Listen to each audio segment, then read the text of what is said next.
السلام علیکم ورحمۃ اللہ وبرکاتہ۔ نحمدہ ونصلی علی رسولہ الکریم، اما بعد، اعوذ باللہ من الشیطان الرجیم، بسم اللہ الرحمن الرحیم۔ آج کا مضمون ہے مصیبت پر صبر کرنا۔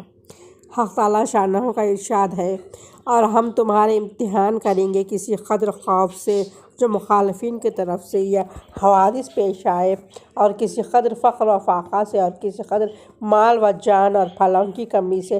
پس تم لوگ اس قسم کی جو چیزیں پیش آئے ان پر صبر کرنا، اور آپ ان صبر کرنے والوں کو بشارت سنا دیجئے جن کی یہ عادت ہے کہ جب ان پر کوئی مصیبت پیش پڑے تو وہ انا للہ و انا الیہ راجعون پڑھتے ہیں۔ یہی لوگ ہیں جن پر اللہ تعالیٰ کی خاص رحمتیں اور رحمت عامہ بھی ہے، اور یہی لوگ ہدایت یافتہ ہے۔ مصیبت کے وقت انا للہ کا زبان سے پڑھنا بھی مفید اور باعث اجر ہے، اور دل سے اس کے معنی سمجھ کر پڑھنا اور بھی زیادہ مؤثر اور باعث اجر اور باعث طمانینت ہے۔ اس کا ترجمہ یہ ہے کہ ہم سب کے سب ماں اپنی جانوں کے اور مالوں کے اللہ تعالیٰ ہی کی ملک ہے، اور ملک کو اپنی ملک میں ہر طرح تصرف کا حق ہے، اور جس طرح چاہے تصرف کرے، اور ہم سب اللہ تعالیٰ ہی کی طرف لوٹ کر جانے والے ہیں، یعنی مرنے کے بعد سب کو وہیں جانا ہے۔ یہاں کے نقصانات اور تکالیف کا بدلہ اور ثواب بہت زیادہ وہاں ملے گا، جیسا کہ دنیا میں کسی شخص کا کچھ نقصان ہو جائے اور اس کو کامل یقین ہو کہ اس نقصان کے بدلے میں اسے بہت زیادہ بہت جلد مل جائے گا، تو اس کو اپنی نقصان کا ذرا سا بھی رنج نہیں ہوتا۔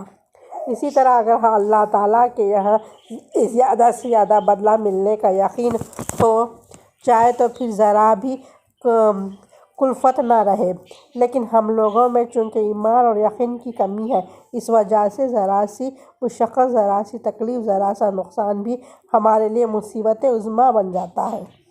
حق تعالیٰ شانہ نے اپنے کلام پاک میں اس طرف بھی جملہ اور مفصلاً بہت جگہ تنبیہ فرمائی ہے کہ نہ دنیا سخت ابتلاء اور امتحان کی جگہ ہے، اور کئی مضمونوں میں امتحان ہوتا ہے۔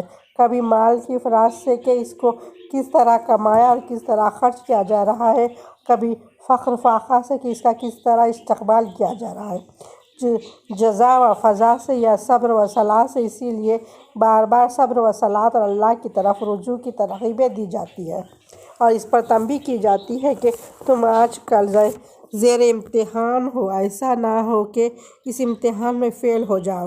نمونے کے طور پر چند آیات کی طرف اشارہ کرتا ہوں۔ وَاسْتَعِینُوا بِالصَّبْرِ وَالصَّلَاةِ، اور مدد حاصل کرو صبر کے ساتھ اور نماز کے ساتھ۔ حضرت قتادہ رضی اللہ تعالیٰ عنہ کہتے ہیں کہ یہ دونوں چیزیں اللہ کی طرف سے مدد ہے، اس سے مدد لو۔ حضرت ابن عباس رضی اللہ تعالیٰ عنہ فرماتے ہیں کہ میں ایک مرتبہ حضور صلی اللہ علیہ وسلم کے ساتھ سواری پر سوار تھا۔ حضور صلی اللہ علیہ وسلم نے فرمایا، لڑکے میں تجھے چند باتیں بتاتا ہوں، تجھے حق تعالیٰ شانہ ان سے نفع دیں گے۔ میں نے عرض کیا، ضرور بتائیے۔ ارشاد فرمایا کہ اللہ کی حفاظت کر، یعنی اس کے حقوق ادا کر، اللہ تعالیٰ تیری حفاظت فرمائیں گے۔ اللہ تعالیٰ کی حقوق کی حفاظت کرتا تو اس کو ہر وقت اپنی مدد ملے گی، سامنے پائے گا۔ ہر وقت کے حالت میں اللہ تعالیٰ کو پہچان لے، یعنی یاد کر، وہ تجھے مصیبت کے اوقات میں پہچانے گا، مدد کرے گا۔ یہ اچھی طرح جان لے کہ جو کچھ بھی مصیبت پہنچی ہو وہ ہرگز اس سے چوکنے والی نہ تھی، اور جو ہی پہنچی وہ کبھی بھی پہنچنے والی نہ تھی۔ اگر ساری مخلوق سب کے سب مل کر اس کی بھی کوشش کرے کہ وہ تجھے کچھ دے، اور اللہ تعالیٰ اس کا ارادہ نہ کرے، تو وہ سب کے سب ہرگز اس پر قادر نہ ہو سکتے کہ تجھے کچھ دے دے۔ اور اگر وہ سب کے سب مل کر تجھ سے کسی مصیبت کو ہٹانا چاہے، حق تعالیٰ شانہ نہ چاہے، تو کبھی بھی اس مصیبت کو نہیں ہٹا سکتے۔ تقدیر کا قلم ہر اس چیز کو لکھ چکا ہے جو قیامت تک ہونے والی ہے۔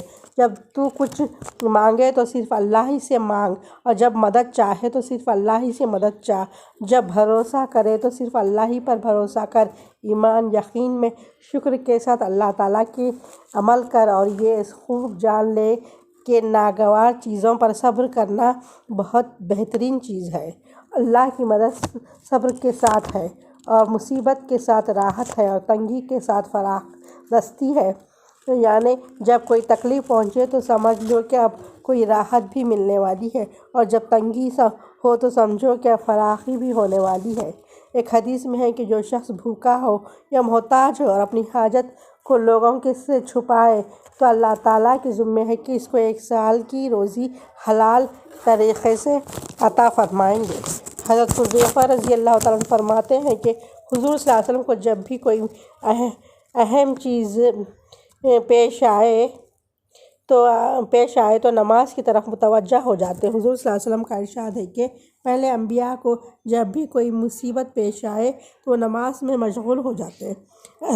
ابن عباس رضی اللہ تعالیٰ عنہ سے ایک مرتبہ سفر میں جا رہے تھے، راستے میں اپنے بیٹے کے انتقال کی خبر سنی، سواری سے اترے اور 2 رکعت نماز پڑھی اور اِنَّا لِلَّهِ وَإِنَّا إِلَيْهِ راجعون پڑھا اور فرمایا کہ اللہ تعالیٰ نے ہمیں یہی حکم دیا ہے۔ پھر یہ آیت پڑھی وَاسْتَعِينُوا بِالصَّبْرِ وَالصَّلَاةِ۔ حضرت عبادہ رضی اللہ تعالیٰ عنہ سے جب انتقال کا وقت قریب آیا تو فرمایا کہ میں تم میں سے ہر شخص کو اس سے روکتا ہوں کہ کوئی مجھے روئے، اور جب میری جان نکل جائے تو ہر شخص بہت اچھی طرح وضو کرے اور مسجد میں جا کر 2 رکعت نماز پڑھے، پھر میرے لیے اور اپنے لیے دعائے مغفرت کرے اور پھر جلدی ہی مجھے دفن کر دینا۔